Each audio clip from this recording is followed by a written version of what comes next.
श्रीमद् भगवद गीता अध्याय 15 पुरुषोत्तम योग। भगवान ने कहा जाता है कि ये एक शाश्वत अश्वत्थ वृक्ष है जिसकी जड़ें तो ऊपर की ओर हैं और शाखाएं नीचे की ओर तथा पत्तियां वैदिक स्रोत हैं। जो इस वृक्ष को जानता है वह वेदों का ज्ञाता है। इस वृक्ष की शाखाएं ऊपर तथा नीचे फैली हुई हैं और प्रकृति के 3 गुणों द्वारा पोषित हैं। इसकी टहनियाँ इंद्रिय विषय हैं।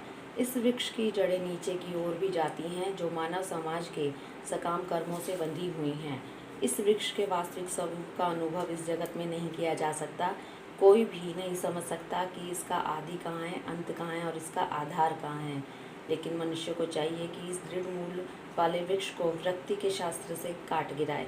तत्पश्चात उसे ऐसे स्थान की खोज करनी चाहिए जहाँ जाकर लौटना न पड़े और जहाँ उस भगवान की शरण ग्रहण कर ली जाए जिससे अनादिकाल से प्रत्येक वस्तु का सूत्रपात तथा विस्तार होता आया है, जो झूठी प्रतिष्ठा, मोह तथा कुसंगति से मुक्त है, जो शाश्वत तत्व को समझते हैं, जिन्होंने बौद्धिक काम को नष्ट कर दिया है, जो सुख दुख के द्वंद्व से मुक्त हैं और जो मोह रहित होकर परम पुरुष के शरणागत होना जानते हैं, वे उस शाश्वत राज्य को प्राप्त होते हैं।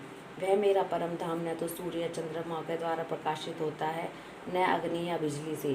जो लोग वहाँ पहुँच जाते हैं वे इस भौतिक जगत में फिर से लौटकर नहीं आते। इस बद्ध जगत में सारे जीव मेरे शाश्वत अंश हैं।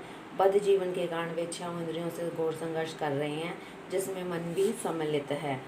इस संसार में जीव अपनी देह आत्मबुद्धि को एक शरीर से दूसरे में उसी तरह ले जाता है जिस तरह वायु सुगंधि को ले जाता है। इस प्रकार वह एक शरीर धारण करता है, फिर इसे त्याग कर दूसरा शरीर धारण करता है। इस प्रकार दूसरा स्थूल शरीर धारण करके जीव विशेष प्रकार का कान, नाक, आँख, जीभ, स्पर्श, त्वचा प्राप्त करता है, जो मन के चारों ओर संपुंजित है। इस प्रकार वह इंद्रिय विषयों के एक विशिष्ट समुच्चय का भोग करता है। मूर्ख न तो यह समझ पाते हैं कि जीव किस तरह अपना शरीर त्याग सकता है, न वे ये समझ पाते हैं कि प्रकृति के गुणों के अधीन वह किस तरह के शरीर का भोग करता है। लेकिन जिसकी आंखें ज्ञान में प्रशिक्षित होती हैं वह यह सब देख सकता है।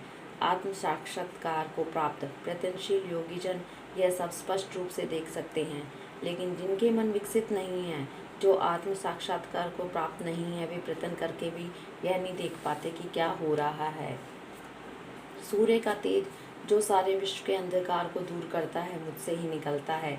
चंद्रमा तथा अग्नि के तेज भी मुझसे उत्पन्न होते हैं। मैं प्रत्येक लोक में प्रवेश करता हूँ और मेरी शक्ति से सारे लोग अपनी कक्षा में स्थित रहते हैं। मैं चंद्रमा बनकर समस्त वनस्पतियों को जीवन रस प्रदान करता हूँ। मैं समस्त जीवों के शरीरों में पाचन अग्नि हूँ और श्वास प्रश्वास प्राणवायु में रहकर 4 प्रकार के अन्नों को पचाता हूँ। मैं प्रत्येक जीव के हृदय में आसीन हूँ। मुझसे ही स्मृति, ज्ञान, विस्मृति होती है। मैं ही वेदों के द्वारा जानने योग्य हूँ। निसंदेह मैं वेदांत का संकलन करता तथा समस्त वेदों को जानने वाला हूँ। जीव 2 प्रकार के होते हैं, च्युत तथा अच्युत। भौतिक जगत में प्रत्येक जीव च्युत क्षर होता है और आध्यात्मिक जगत में प्रत्येक जीव अच्युत अक्षर कहलाता है। इन दोनों के अतिरिक्त एक परम पुरुष परमात्मा है जो साक्षात अविनाशी भगवान है, जो 3 लोकों में प्रवेश करके उनका पालन कर रहा है। चूँकि मैं क्षर तथा अक्षर दोनों के परे हूँ और मैं सर्वश्रेष्ठ हूँ, अतएव मैं इस जगत में तथा वेदों में परम पुरुष के रूप में विख्यात हूँ। जो कोई मुझे संशय रहित होकर पुरुषोत्तम भगवान के रूप में जानता है वह सब कुछ जानने वाला है। अतएव हे भरतपुत्र, वह व्यक्ति मेरी पूर्ण भक्ति में रत होता है। हे अनग, यह वैदिक शास्त्रों का सर्वाधिक गुप्त अंश है जिसे मैंने अब प्रकट किया है। जो कोई इसे समझता है वह बुद्धिमान हो जाएगा और उसके प्रयास पूर्ण होंगे। इस प्रकार श्रीमद् भगवद गीता के 15वें अध्याय पुरुषोत्तम योग का भक्ति वेदांत तात्पर्य पूर्ण हुआ। हरि ओम तत्सत। हरि ओम तत्सत।